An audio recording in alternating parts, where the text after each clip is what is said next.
Hi, this is Wendy Gunn at Your Home for God, and I'm talking to you about Christmas and your plans and how to go from chaos to calm in your Christ-centered best Christmas ever. I want you to be ready, and I know that you can be, and I will be helping you all along the path. I'm inviting you to come along with me, and I will help you step by step to know what to do so that you, like me, can celebrate Jesus' birthday in your family's intentional way and know how to navigate around the family get-togethers and the family pressures and the expectations that you feel imposed upon you. Have you ever felt like you just can't say no? The family, maybe your mom, maybe a mother-in-law, maybe an aunt. Often it's the women, the older women in the family who put a lot of expectations on the younger family members. If you live in the same vicinity as a lot of family, they may plan without ever asking you, and you are expected to be at all the functions. Perhaps it is your church that plans multiple and many functions. All great. They might be wonderful, and they might be Christ-centered. But have you ever stopped to consider, to pray, to think about what your Christmas is supposed to look like? What is your intentional Christmas supposed to be like? And I use the word supposed to be because I want you to go to God. It isn't going to look like mine or like anyone else's. I talk all the time about how uniquely God has created you. God has created you and your husband. He has created your children. He has given you dreams and desires. He has given you memories.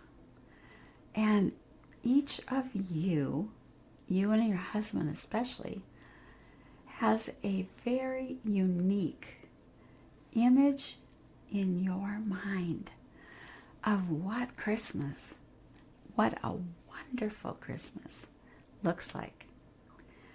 Have you ever sat down and talked about it? I don't think that most couples do. This is one of my tips for you.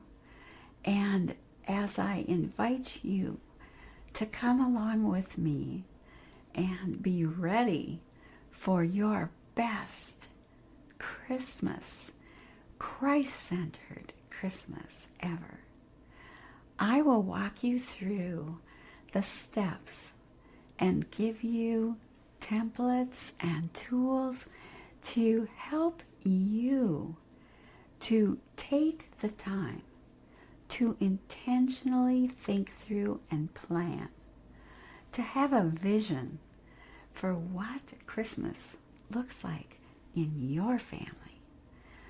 I encourage you to bring it before the Lord, to ask Him what is important for your family.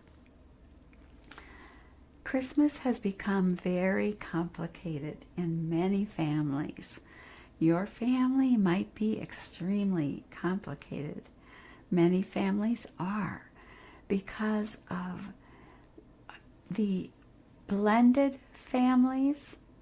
And I grew up in a blended family because of death and not divorce. My family had my mom, and she had 2 children, and my dad had 2 children, and they had spouses who died, both of them. My mom's son, who was only 6, or maybe he was even 4 when he passed away. My mom and her husband and family rented from a 2-story duplex that my dad owned, and he lived in the downstairs with his family. After the deaths of their spouses, my mom moved out, but they, about a year later, began to see one another. They got married, and they had me. Our family never talked about anything but family. We were family. I grew up not knowing what a stepbrother or a half-sister, what that meant. I had no idea. My mom was a pro at bringing people together. And she had the grandparents, aunts, and uncles from her husband's children's family and her family come together, and they were all of our aunts and uncles and grandparents. And my mom would invite people to Christmas who didn't have family or anywhere to go. This is the environment that I was raised in. It was a very warm and welcoming environment. I am who I am because of my mom's upbringing and instruction and how we were raised as a family. And though there was a lot of grief because we had a lot of death, the years that I was between my 3rd grade and 10th grade, I lost someone very close to me and dear to me every single year. So there were a lot of deaths, a lot of grief, but in the midst of that, my mom made Christmas special. How is Christmas special in your family? You have your own story. Have you thought about what your story is? Your story is different than your spouse's, and you need to talk, communicate with one another about what are the most essential ingredients in Christmas, in making Christmas Christmas. It's going to be different for you and him or her. It's going to be different in each family. I encourage you and invite you to come along with me in and it'll be a wait list right now, but you're going to be hearing more and more about it. I will invite you to come along so that you can be ready for your best Christmas ever this year.